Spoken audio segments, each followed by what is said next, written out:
Welcome back, folks. Today we will learn how to make a WordPress plugin from scratch. Let's get started. First, we need to check the requirements. I recommend looking at the plugin handbook on developer.wordpress.org. It's really helpful for learning how to develop plugins, and we strongly recommend going through this. Let's start with the plugin basics and go step by step. First, we need to create a plugin in the WP Content plugins directory. I'm going to create a plugin here in the plugins directory named Movie Library, which will display all the movies that I want on my site. Now, as you can see, when we create a plugin folder, we can either use underscores or hyphens, but you have to remember that you have to keep all of it in lowercase. Now that we have created a folder for this movie library, our first step is completed. Now we have to create header requirements. As we saw with the Hello Dolly, we have to provide a header for header content, which WordPress will then use to display the plugin's information on the WordPress dashboard plugins page. For minimum fields, we only have to provide a plugin name. As a best practice, I will create a main file called movie library inside this plugin, and this name is known as the plugin slug, which should be same as the folder name so that WordPress can easily identify it. When WordPress scans the movie library folder, it looks for the file with the header information. If the main file name matches the folder name, it becomes easier to identify. Let us add the plugin name now. I will add our plugin name right here, and I'll replace this with the movie library. And we can save this and see in the backend if we have our plugin or not. So if you go to the plugin section, you can see our plugin appears here in the dashboard. You'll see options to activate or delete it. If we activate the plugin now, it won't do anything yet since we haven't added any functionality. But WordPress has successfully recognized our new plugin and displays its name. This is a simple way to get started with creating a plugin. Alright, now let's explore other header fields that we can include. First, we can have the plugin name, which we have already set, and we have already seen how it appears in the admin area. Next is the plugin URI. This should be a valid URL. If your plugin is listed on the WordPress.org plugins directory, use that URL. If your plugin is hosted on GitHub instead, you can link your GitHub repository. Then we have the description, which is a brief overview of what your plugin does and its functionality. As a best practice, we have to keep the plugin description under 140 characters to ensure it displays well in the WordPress admin dashboard. Now, the version field, which basically indicates the current version of your plugin, such as 1.0 or 1.2, depending on your versioning system. Versioning is important. For instance, if you initially release your plugin as 1.0, you can update it as needed if you add a new functionality or fix bugs in your plugin. If you update your version to 1.1 or 1.0.1 and your plugin is published on the WordPress.org directory, then users will receive an update notification. This will help users easily identify and update their plugins from the WordPress dashboard. After that, we have requires at least field, which indicates the minimum WordPress version needed for your plugin to function properly. For example, if your plugin uses a function that was introduced in WordPress 5.0, it won't work on earlier versions. This information is crucial for users so that they know whether their version of WordPress is compatible. Always provide the minimum WordPress version required to run your plugin. We have requires PHP version, which you specify the minimum PHP version required for your plugin. If your plugin relies on PHP functions that are not available in older version, installing it could result in a fatal error, breaking the user's site. Providing this information helps users avoid potential issues. After that, we have the author and the author URI fields.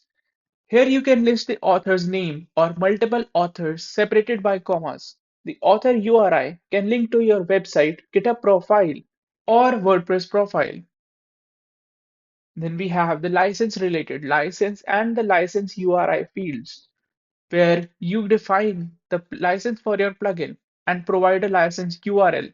The GPL v2 license is commonly used for WordPress plugins. Then one of the most important fields, which is text domain.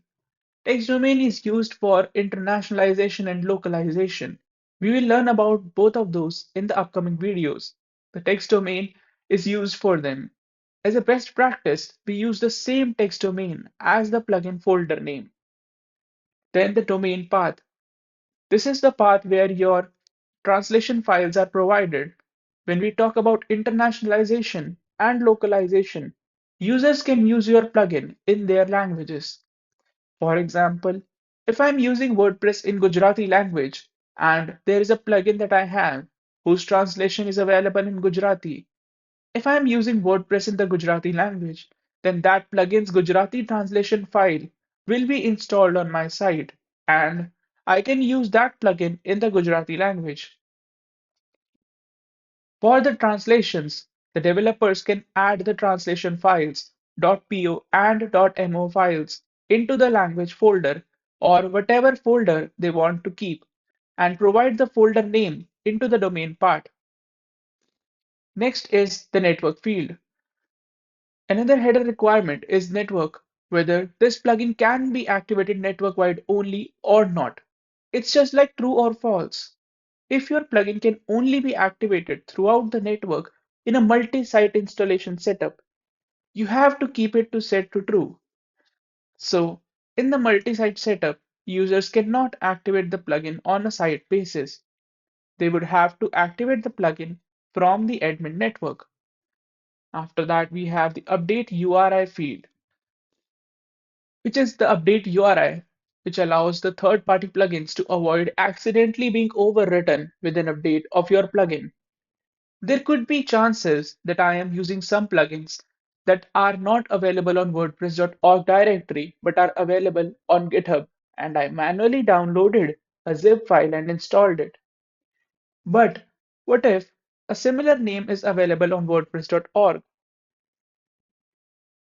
If the same plugin is available on both GitHub and WordPress.org plugins directory, and this field is not defined, then WordPress may identify or get confused that this plugin is installed from the WordPress.org plugins directory. And if there is any update available and user accidentally updates it, then they update the wrong plugin. So here you can add the update URI field. So in case it's from GitHub, it won't be updated from the official WordPress.org plugins directory. Lastly, we have the requires plugin field, which is a comma-separated list of plugins that your plugin is dependent on. That's all about the plugin header requirements. Now, we are going to take a look at it in action. So I'm going to replace this header with the header here from the documentation. I'm going to rename the movie library plugin. We can keep this to be learn.rtCamp.com for now. I'll just add these slashes. Then we have the description for this plugin, which I'm going to keep it as a basic description. This plugin provides features to create movie library. After that, we have the initial version, which I'm going to set as the base version 1.0.0. Then we have the requires at least, which I'm going to keep as 5.0 for the WordPress version. After that, we have the PHP version. I'm going to keep it as 7.2. For author, I'm going to use rtCamp.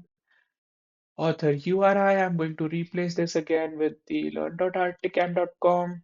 Then we have the licenses, which we are going to use the most commonly used GPL v2 license only. Then we have the update URI. Again, I'm going to replace this here. Then for text domain, I'm going to keep it as the folder name itself, that is movie library. After that, we have the domain path. Currently, there is no dependency, so I'll just remove the requires plugin and we will save this file. And for now, I'll just create a languages folder here so that we can populate it later with the .py and .mo files. Let's check if this plugin shows in the backend. So if you see right here, and you can see that we have the description, version, the plugin name, the author name, and everything displayed here.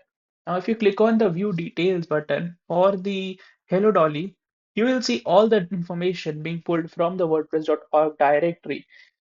Here you will find compatibility details such as the maximum WordPress version it supports or the compatibility that it provides, the version of that plugin, the last updated, the author name, and other relevant information. All this data is displayed based on the plugin header requirements that we set. Thanks for watching and see you in the next video. Jai WordPress.